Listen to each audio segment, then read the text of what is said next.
What's going on, everybody? Welcome back to the channel. I hope you guys are having a great day as always. If you haven't already subscribed, make sure you guys go ahead and hit the subscribe button.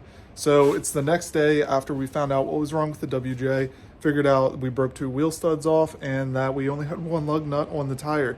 So quite the issue, but I actually have a solution to that we'll be able to do today.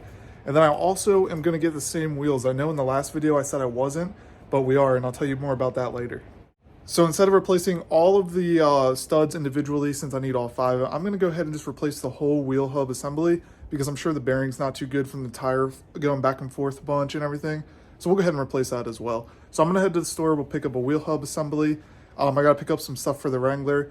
We'll get some new lug nuts and all the stuff we're going to need to replace this and fix this. So let's head to the store now.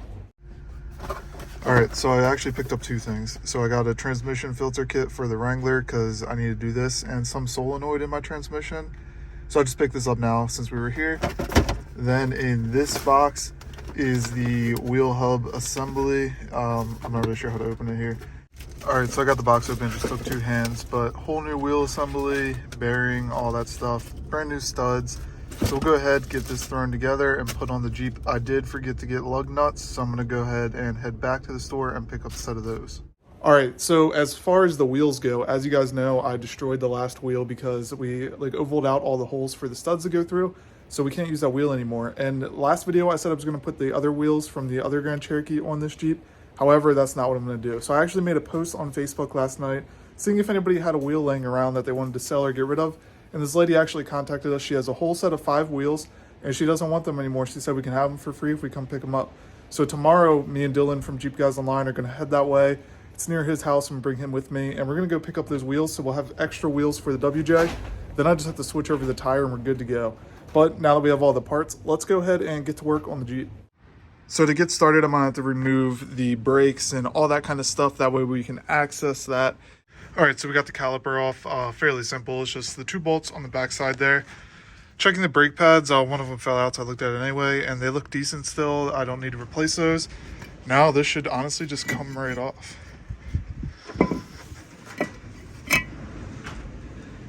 These still look decent. I might go ahead and order new ones just because they're so old and definitely have some grooves in them. Next step though is to get this off. So we're gonna have to take the axle nut off. And then we're also going to take, there's 3 of these bolts that go in through the backside. We're going to have to remove those as well. That way we can get to it. Pop this off, pop the new one on. All right, so I got the cotter pin out and unfortunately it did break, which sort of sucks because I don't think I have any extras. So we might have to go pick up some of these and just have them in the garage for future. Got this little like locking clip thing out. Also not really sure what this is for, but we'll put it back on once we put everything back together. And I got the little washer shim thing out. Next up, we have to take the axle nut off and then these 3 bolts here. So there's one here, one on the opposite side of this, and then one up here. They're fairly simple to get out. I'm not sure, these might suck a little bit because they've never been taken out and it's got a 200,000 miles on it. We'll get them out though. And the only annoying part is you have to access them through the back side, which sucks, but it's not too terrible. So I'm gonna go ahead, spray these with some something to break them loose before. Then we'll go ahead and work on this. I hope I have the right size socket for this. I didn't even think about that, but we'll figure that out when the time comes. So I'm gonna go ahead and get all this taken apart. Once this is off, we'll be able to put the new one on. And then it's just a matter of putting everything back together, like the brakes. And honestly, it's just the brakes really. Then we'll be able to put a wheel and tire on this and at least get it out of the garage. Now, I'll be honest with you guys, this loosened up way easier than I thought it would. So hopefully they all go that easy. This is the easiest, the front side of it to access than the rest. But I'm gonna go ahead and finish removing these.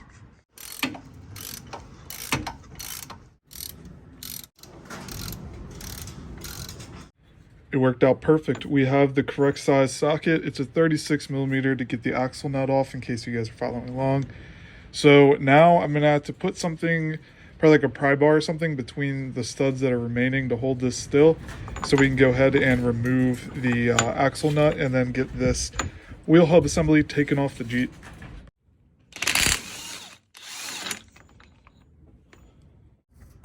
All right, got the axle nut off. Now there's a little washer in here you're gonna wanna go ahead and remove.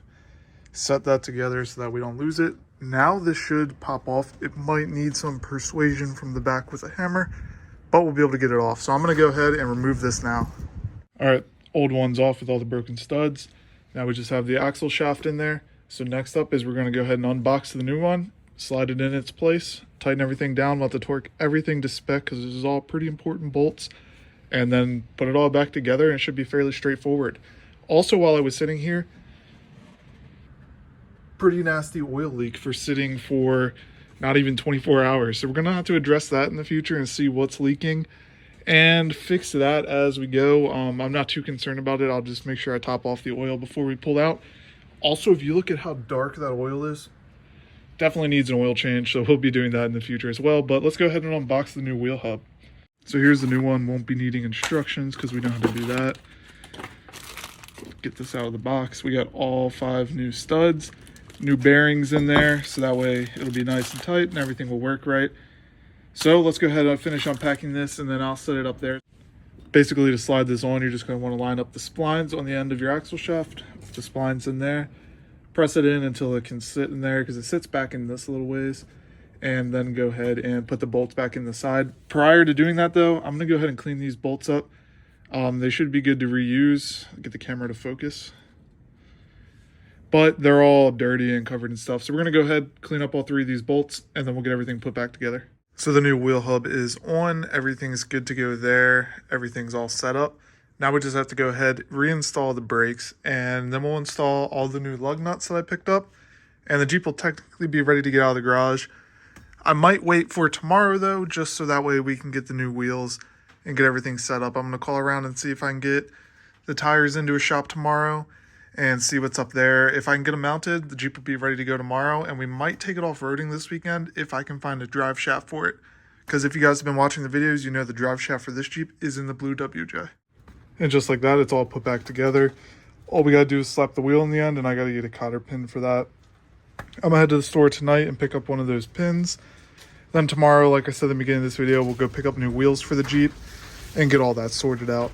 I think I'll just put these new lug nuts on tomorrow. Fairly straightforward, and I don't really need to make a video on it. Everybody knows how these works. They're super simple. So we'll go ahead and put those on tomorrow when we get the rest of the wheels ready. That tire is still good, so we'll be able to use that tire again. I just got to get it off that wheel and onto the new one, then have it balanced.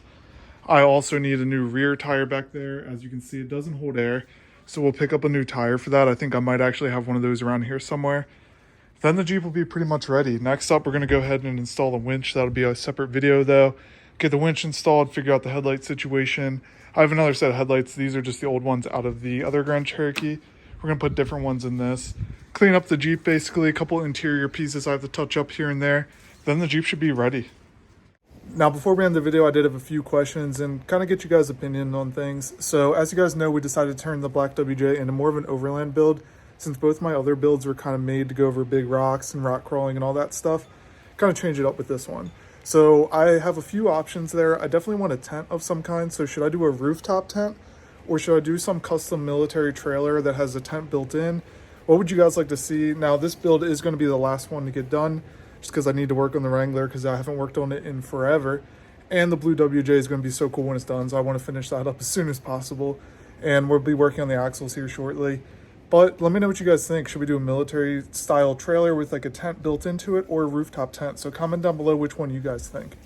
Next video you guys see on this, we'll be putting in a winch, finishing up some of the more interior stuff, all the little kind of details that we have to finish up to get this Jeep 100% ready to go on the trails again. After that, we'll be able to take this one off-roading, take the blue one off-roading, and obviously the Wrangler off-roading.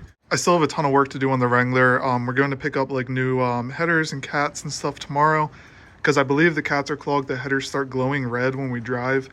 So it's going to need new cats at least. Got to fix the floor pan on that side, on the driver's side, because that's all rusted through. I have that as well to fix. And then, like I picked up the stuff for the transmission, I need to replace a torque converter, clutch solenoid, and then also I want to replace the filter, change all the fluids, and go ahead and put a new gasket in there and just make sure everything's all right in there, because it does have 160,000 miles on it now, and we've really done no maintenance on this thing. I mean, we've done maintenance, we haven't done any like repairs, we haven't had to fix anything. So it's kind of coming up on that time where things are going to start failing. So I just want to give the Jeep a good look over.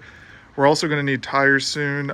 They're doing all right. We're just going to need new ones because they're at like 50 to 25% tread depending on which tire you look at. But that wraps up our video. So as always, guys, thank you so much for watching the video, and I'll see you guys in the next one.